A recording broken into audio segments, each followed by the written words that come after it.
నమస్తే. ప్రస్తుతం మనతో పాటు సీనియర్ జర్నలిస్ట్ దాము బాలాజీ ఉన్నారు. ఆయనతో మాట్లాడదాం. నమస్తే సార్. నమస్తే. సార్ వైఎస్ జగన్ మాజీ ముఖ్యమంత్రి నిన్న అసెంబ్లీకి వచ్చి 10 నిమిషాలు ఉండి వెళ్ళిపోయారు. అంటే హాజరయ్యారు అనర్హత వేటు వేయకుండా అని చెప్పేసి అంటున్నారు. ఇప్పుడు ఆ సంతకం చెల్లదు అని చెప్పేసి కూడా అంటున్నారు. అసలు ఏం జరుగుతుందంటారు సార్? ఈ జగన్ అసెంబ్లీ హాజరు మీద ఒక పెద్ద డిబేట్ జరుగుతుంది అక్కడ ఆంధ్రప్రదేశ్లో. జగన్ ఏమో నా 11 మంది ఎమ్మెల్యేలు ఉన్నారు, ప్రతిపక్షం అంటే నేనే కదా, వైసీపీనే కదా ప్రతిపక్షం, ఇంకెవరైనా ప్రతిపక్షం ఉన్నారా, ప్రతిపక్షం నేనే కాబట్టి నాకు ప్రతిపక్ష హోదా ఇస్తే అప్పుడు నాకు ఎక్కువ టైం దొరుకుతుంది అసెంబ్లీలో ప్రజల సమస్యలు మాట్లాడడానికి. నాకు ప్రతిపక్ష హోదా ఇస్తే వస్తాను, ప్రజల సమస్యలు చర్చిస్తాను. ఇవ్వకపోతే నేను అదే టైంలో బయట మీడియా పాయింట్లో మీడియాతో మాట్లాడతాను, బయట నేను ప్రతిపక్షంగా వ్యవహరిస్తాను, ప్రజల తరపున ఉంటాను.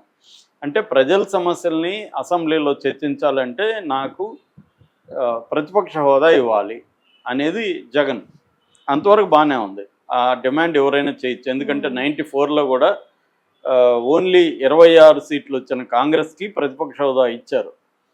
అప్పుడేమి 10% అనే రూల్ లేదు. సో ఇచ్చారు. అప్పుడు ఆయన మన జనార్దన్ రెడ్డి, పిజే జనార్దన్ రెడ్డి ప్రతిపక్ష నాయకుడిగా కూడా ఉండేవాడు ఆ టైంలో. అప్పుడు ఎన్టీ రామారావు ఉన్నాడు, దాని తర్వాత 95లో చంద్రబాబు సీఎం అయ్యాడు, 99 వరకు అలాగే జరిగింది. అట్లాగే ఢిల్లీలో కూడా ఒకసారి అలాగే ఇచ్చారని చెప్తారు. అది అంటే అసెంబ్లీలో టోటల్ మెంబర్స్లో 10% ఉంటేనే ప్రతిపక్షం గుర్తించాలి అన్న రూలు విషయంలో ఎవరు భిన్న అభిప్రాయాలు వాళ్ళది క్లారిటీ లేదు దాని పట్ల. సో అందువల్ల జగన్ అడగడం న్యాయమా అన్యాయమా అనే దాని పట్ల లీగల్గా క్లారిటీ లేదు. మోరల్గానే మాట్లాడతారు, పొలిటికల్గా మాట్లాడతారు. నీకు జనం ఇవ్వలేదు కదా, మేమెందుకు ఇవ్వాలనేది తెలుగుదేశం వాళ్ళ ఆర్గ్యుమెంట్.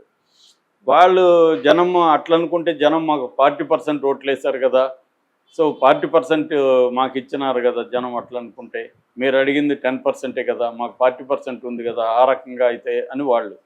పవన్ కళ్యాణ్ ఏమో అలాంటి రూల్ జర్మనీలో ఉంది కాబట్టి మీరు జర్మనీకి వెళ్ళండి అని ఆయన అంటున్నాడు. సో ఇక్కడ ఇద్దరు కూడా పొలిటికల్గానే బిహేవ్ చేస్తున్నారు. నిజానికి వీళ్ళకి ఇస్తే ఏమవుతుంది, ఇద్దాము వచ్చి మాట్లాడి ఏమవుతుందని వీళ్ళు అనుకోరు, పొలిటికల్గానే డీల్ చేయాలి. జగన్ కూడా ఇవ్వకపోతే ఏంటి, మనకి 1 మినిట్ ఇస్తే 1 మినిటే మాట్లాడదాము అని జగన్ అనుకోడు. సో ఈ ఇద్దరు కూడా పొలిటికల్గానే ఆలోచిస్తున్నారు. జగన్ ఎందుకు భయపడుతున్నాడు అనుకున్నప్పుడు అది అందరికీ తెలిసిన విషయమే. అవమానకరంగా మాట్లాడతారు, జగన్ని హేళన చేస్తారు. 11 మంది ఉన్నారు కాబట్టి వీళ్ళని ఒక ఆట ఆడుకుంటారు వాళ్ళు. ఎందుకంటే ఒకప్పుడు 23 మంది ఎమ్మెల్యేలు తెలుగుదేశానికి ఉన్నప్పుడు అందులో 4 ఇటు బయటకు వచ్చేస్తే 19 మంది ఉన్నారు. 19 మందిని జగన్ ఒక ఆట ఆడుకున్నాడు, జగన్ అండ్ కో బ్యాచ్. దాన్ని భరించలేక, ఆ టార్చర్ భరించలేకనే చంద్రబాబు అసెంబ్లీని బాయ్కట్ చేసి ఆయన వెళ్ళిపోయాడు. సీఎం అయినాక అడుగు పెడతాను ఒక భీషణ ప్రతిజ్ఞ చేసి ఆయన వెళ్ళిపోయాడు. అంతకుముందు కూడా జగన్ని కూడా వాళ్ళు ఆడుకున్నారు. 67 మంది ఉన్నప్పుడు 23 మంది ఎమ్మెల్యేలని తన వైపు తీసుకొని తెలుగుదేశం కూడా ఆడుకునింది. దాంతో జగన్ కూడా అప్పుడు అసెంబ్లీని బాయ్కాట్ చేసి పాదయాత్రకు వెళ్ళిపోయాడు. సో అసెంబ్లీ అనేది ఒక కామెడీ లాగా అయిపోయింది తప్ప అదేమి సీరియస్గా ఎవరికి లేదు. దాన్ని ఇక్కడ కూడా ఇప్పటివరకు కేసీఆర్ అసెంబ్లీలో అడుగు పెట్టలేదు.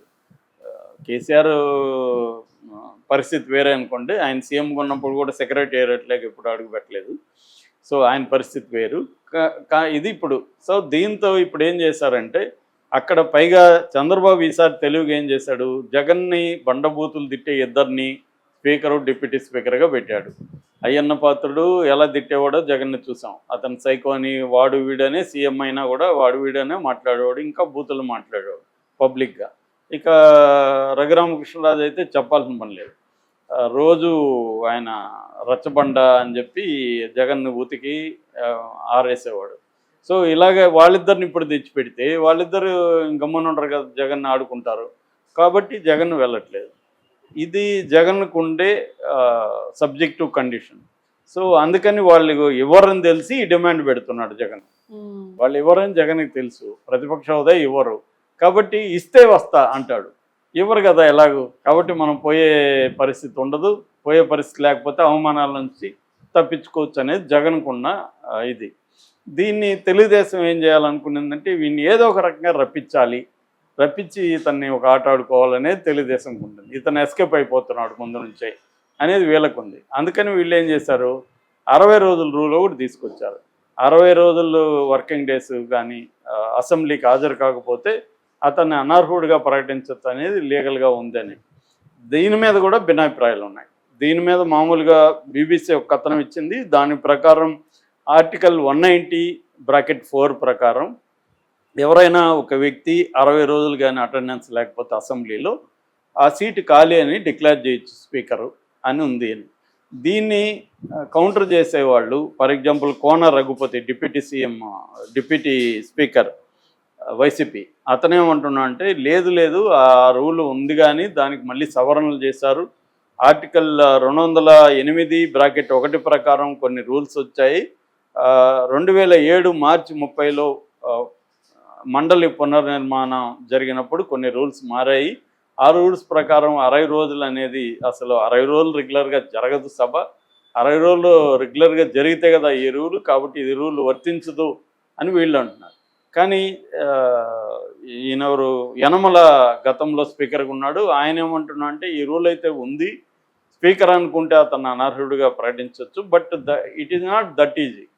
అంత సింపుల్గా ఆయన ప్రకటించేయడం కష్టమవుతుంది, అది చాలా కాంప్లెక్స్ వ్యవహారం అని ఆయన అంటున్నాడు. ఏదేమైనా వీళ్ళు బెదిరించదలుచుకున్నారు ఈ రూల్ పెట్టి. ఏముంది, స్పీకర్ డిక్లేర్ చేసేస్తాడు, చేసినప్పుడు ఉప ఎన్నికలు వచ్చేస్తాయి, కోర్టుకి వెళ్ళాలి, కోర్టుకి వెళ్తే కోర్టులో స్పీకర్ మీద కోర్టులో విషయాలు త్వరగా తేలవు.